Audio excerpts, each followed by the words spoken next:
এই যে সকালবেলা ঘুম থেকে উঠেছে, উঠে এখনও বাবার কাছে আদর খাবে। এই যে এই বাবার কাছে শুয়ে পড়েছে, তাই তো?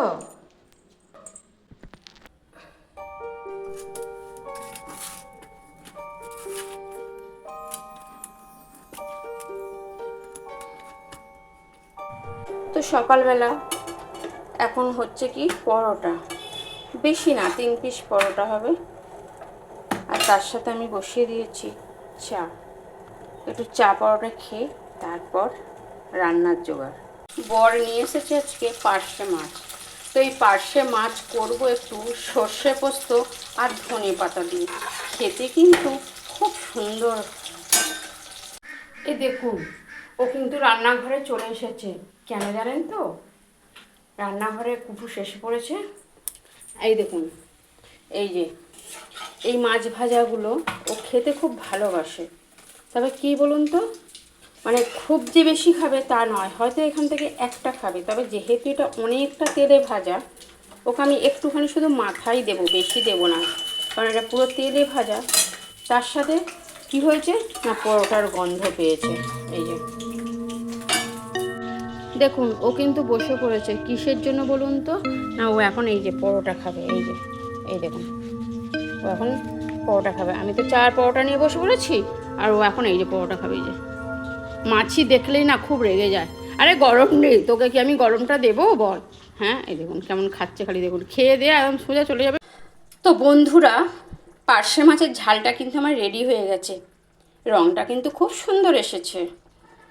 তো কেমনভাবে করেছি সেটা তো আর বলতে পারবো না, আর দেখাতেও পারবো না। তাহলে ভিডিওটা দেখুন, কালারটা এসছে যেমন, আর খেতেও কিন্তু খুব সুন্দর হয়েছে। তার সাথে কিন্তু আমি কি করব বলুন তো, হালকা করে ওপরে একটুখানি শুধু এই দেখুন, এই যে তেল একটুখানি, বেশি না, কারণ এই যে একটা কাঁচা তেলের একটা গন্ধ বেরোয় না, এটা কিন্তু হেভি সুন্দর খেতে লাগে। তো এইভাবে কিন্তু অবশ্যই আবার করে দেখবেন। এইভাবে একদিন অবশ্যই কিন্তু আপনারা ঝিঙে পোস্ত করে খেয়ে দেখবেন। প্রথমে তেল দিয়ে তাতে আমি একটুখানি কালো জিরে ফোড়ন দিলাম, দিয়ে লঙ্কা আর পেঁয়াজটা দিয়ে দিলাম, লঙ্কা পেঁয়াজ দিয়ে দিলাম। এবারে আমি কি করব দেখুন, একটুখানি ভাজা করব।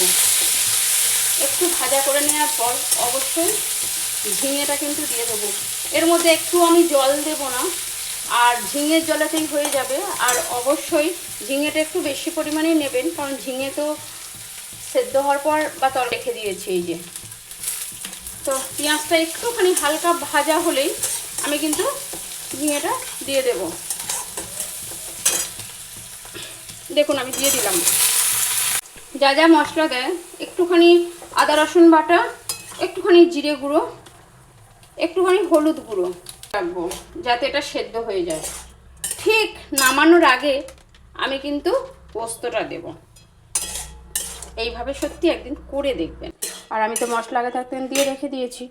তো এইবার আমি কি করব, এই যে পোস্ত আর পোস্তর সাথে একটুখানি আমার কিন্তু হয়ে গেছে ঝিঙে পোস্ত। আমি অবশ্যই একটু কাঁচা তেল দিলাম, কারণ আমি আগেই বলেছি কাঁচা তেল দিলে আমার মনে হয় টেস্টটা একটু বাড়িয়ে দেয়। হ্যাঁ, এবার কি বলুন তো, কেউ যদি মাখো মাখো মনে করেন মাখো মাখো রাখবেন, কেউ যদি মনে করেন এই ধরনের একটু গ্রেভি রাখবেন তো সেটাও রাখতে পারেন, কারণ এটা রাখলে শুকনো ভাত তো তার সাথে এটা খেতে ভালো লাগবে। আর আজকে যেহেতু আমি ডাল করিনি, তো সেই কারণে আমি একটু এরকম মাখো মাখো মতো রাখছি। তো খেতে সত্যি খুব সুন্দর হয় ভাতের সাথে। আপনারা অবশ্যই কিন্তু এইভাবে একবার বাড়িতে করবেন, আর খেতে কেমন হয়েছে সেটা আমার কমেন্ট বক্সে জানিয়ে যাবেন।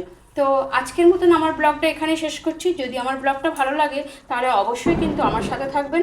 যারা যুক্ত হননি তারা একটু যুক্ত হয়ে যাবেন। যদি মনে করেন কারোর আইডির কোনো রকম সমস্যা আছে, তাহলে কিন্তু আমাকে ইনবক্স করতে পারেন। আমি যতটুকু পারবো আপনাদেরকে অবশ্যই হেল্প করার চেষ্টা করব। তো সবাই ভালো থাকবেন, সুস্থ থাকবেন, সবাইকে টাটা।